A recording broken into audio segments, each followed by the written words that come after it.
कुछ अनधिकारों के कारण ईश्वर ज्ञान नहीं देते, उन अनधिकारों का ही विवरण किया जा रहा है। जैसे कि गांठों वाला खीरा खाने से घोड़े आ जाते हैं, इसी तरह जो भक्तिजड़ पुरुष है, जो अद्वैतवादी है, जीव अलग ईश्वर अलग नहीं मानता, सब ब्रह्म ही ब्रह्म है, सब ईश्वर ही ईश्वर है, ज्वार बाजरे को भी ईश्वर मान लेता है, उसको ज्ञान नहीं दिया जाता। इसी तरह जो खीरा कीड़ों से भरा हुआ है वो खाया नहीं जाता। उसी तरीके से जो कर्म जड़ व्यक्ति है, कर्म ही कर्म कांड करने वाला है, कर्मों को ही सब कुछ मानता है, उसे भी ज्ञान नहीं दिया जाता। और अनधिकार बताए जा रहे हैं कानवाथर। कानवाथर मतलब एक जीव दूसरे जीव को कोई भी अच्छी क्रिया, कोई भी शुभ कर्म करने नहीं देता। जैसे कि दादोस ने महादायिशा को कई बार सन्निधान में से निकालकर वाराणसी बनारस ले जाने की कोशिश की। कानवाथर का दृष्टांत ऐसा है, एक शिरसाला नाम का पत्थर है। पत्थरों की जातियों में स्वामी श्री जगदर जी ने अपने चरित्र ग्रंथ में बताई हुई है। 24 जातियां हैं पत्थरों की, उसमें एक जाति है शिरसाला नाम का पत्थर। वो शिरसाला नाम का पत्थर जो है बड़ा मुलायम है, परंतु उसके ऊपर एक कानवा नाम के पत्थर का कब्र चढ़ा हुआ है। जब तक ये कानवा नाम का जो पत्थर है ये बड़े ही सख्त है, जब तक ये कब्र नहीं निकलता तब तक अंदर से मुलायम पत्थर निकलता नहीं और उसका कुछ भी बना नहीं पाते। अब जो कानवा नाम का पत्थर का थर इस पर चढ़ा हुआ है, कब्र चढ़ा हुआ है, एक परत चढ़ी हुई है, उसको निकालने के लिए तिल की लकड़ी जलाई जाती है और कुल्थे का पानी सींचा जाता है, तब जाकर वो पत्थर निकल पाता है।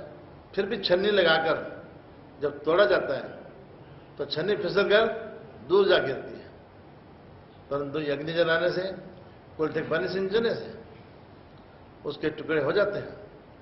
परंतु वो टुकड़े ऐसे निकलते हैं तीक्ष्ण और नुकीले, जिससे अगर किसी को लग भी जाए, पैर में चुभ जाए, लग जाए तो ऐसी जख्म हो जाती है जिसका कोई इलाज भी नहीं होता।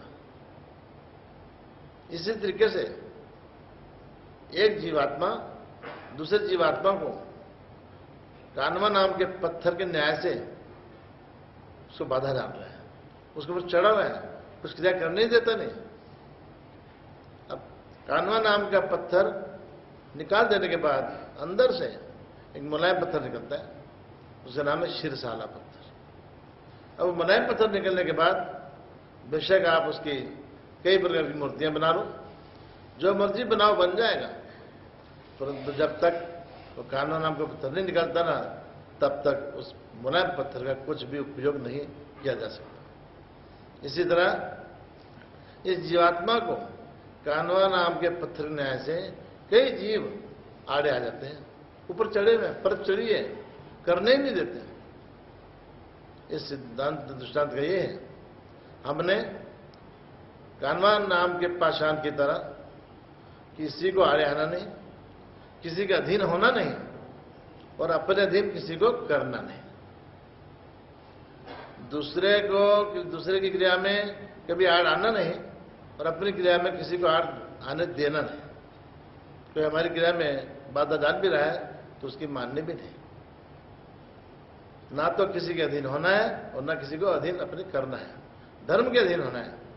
ये इस दृष्टांत की सीख है। अगर ये अनधिकार आ जाता है हमारे में, एक दूसरे के अधीन होना, एक दूसरे को बंधन डालना शुभ कर्म करने में, उसको भी ईश्वर ज्ञान नहीं देता। और एक अनधिकार ऐसा है जो कि दृष्टांत दिया जा रहा है बांस का। खोखले अंदर से।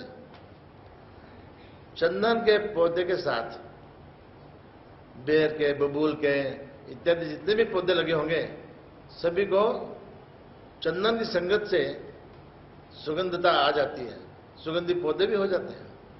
परंतु चंदन के पौधे के साथ अगर बांस का वृक्ष लगा हो तो बांस को कभी भी सुगंध नहीं आती।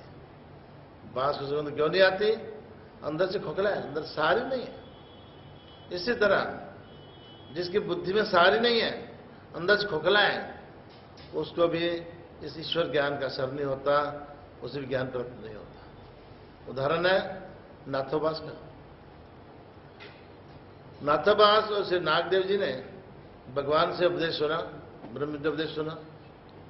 सुनने के बाद पुनरावृत्ति करने के लिए बैठे, रिवाइज करने के लिए बैठे। नागदेव जी ने कहा, नाथोबास आज क्या सुना महाराज से? मुझे तो कुछ याद नहीं। अरे भाई 5-7 शब्द बता दो। क्या नहीं लगा, 5-7 तो दूर रहे, मैं 2 शब्द नहीं बता सकता। अरे एक तो बता दो, आज क्या सुना, एक शब्द तो बता दो। नहीं, मैं एक भी नहीं बता सकता। महाराज ने कहा, ये बांस के न्याय से है, इसे कुछ याद नहीं रहता, सुनकर अनसुना कर देता है, ये ध्यान ही नहीं देता, केवल बुद्ध जैसे बैठा हुआ है, इसका ध्यान कहीं और है। तो ऐसा जो पुरुष है उसके कहते हैं हृदय शून्य धर्मी अधिकार नहीं, उसको भी धर्म का ज्ञान, धर्म का अधिकार नहीं होता। इस तरीके से हमने इन अनाधिकारों से बचना है। और एक अनाधिकार से बताया जा रहा है कि इंद्रावन या वृंदावन नाम का फल है, वो फल जब कोमल अवस्था में है तो टूट जाएगा, फल मिल जाएगा।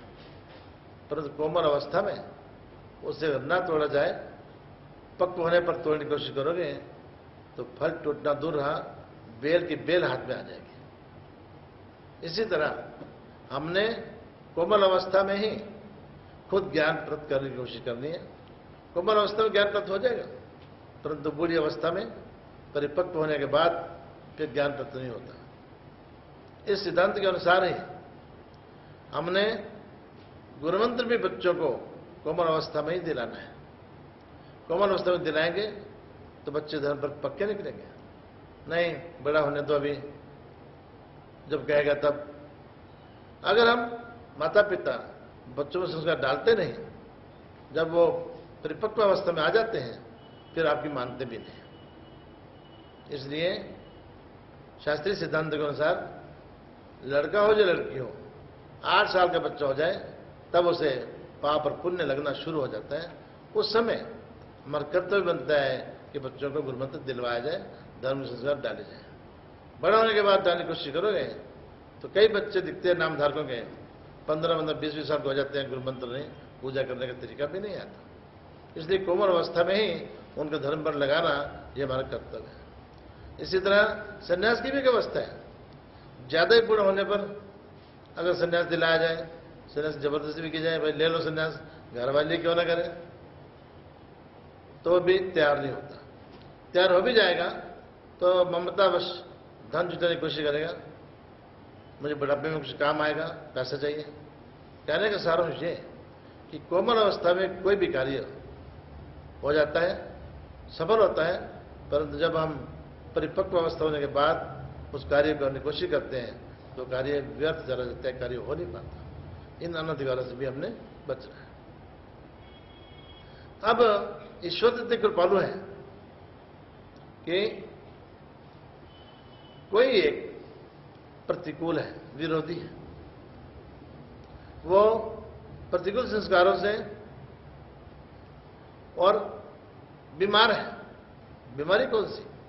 सन्निपात नाम का ज्वर है, जिसमें आदमी बेहोश हो जाता है, हृदय भ्रंश हो जाता है, हार्ट भ्रंश हो जाता है। ऐसी अवस्था में वो अपने मालक को भी गालियां देते हैं। मालक से मिलने आता है, चलो सेवक को मिलाए, बीमार पड़ा है देखाए, वो तो गालियां देना शुरू कर देता है। तो भी मालक कहता है ये बेहोश है, बेहोशी में गाली दे रहा है, कोई बात नहीं। उल्टा मालिक कहता है, वो राजा कहता है, इसको वैद्य के पास ले जाओ, डॉक्टर को दिखाओ, जो इसकी दवाई करेगा, जो इसकी तबीयत ठीक कर देगा, स्वास्थ्य ठीक कर देगा, उसे मैं सोने से मर दूंगा। परंतु अगर वही सेवक होश में आने के बाद अगर मालिक को राजा गाली देता है तो उसे काटने से भी कम नहीं करेगा, कत्ल भी कर डालेगा या मृत्युदंड भी दे देगा। इसी तरह से भगवान कहते हैं, अज्ञानतावश जब किसी से गलती होती है तो मैं उसे माफ कर देता हूं, परंतु जानकारी होने के बाद अगर गलती करो, जानबूझ के गलती करो, फिर उसकी माफी नहीं मिलती। ये दृष्टांत दिया गया है सन्निपात अच्छा, सन्निपात हृदय भ्रंश हो जाना। तो इस दृष्टांत से हमने क्या सीखना है? अज्ञानता में जो गलती होती है वो तो माफ हो जाएगी, परंतु जानकारी प्राप्त होने के बाद हम इस तरह की कोई गलती ना करें जिससे अनधिकार भी निष्पन्न हो और हम ईश्वर ज्ञान से वंचित भी हो जाएं। ऐसी कोई गलती न की जाए। ईश्वर तो ज्ञान देने के लिए उत्सुक है, क्योंकि हमारे स्वामी श्री चिकित्सक जी ने तो बीड़ा उठा रखा है, मैंने जीवों को उद्धार करना ही करना है। अब करने ही करने इसलिए भगवान आतुर हो जाते हैं, उत्सुक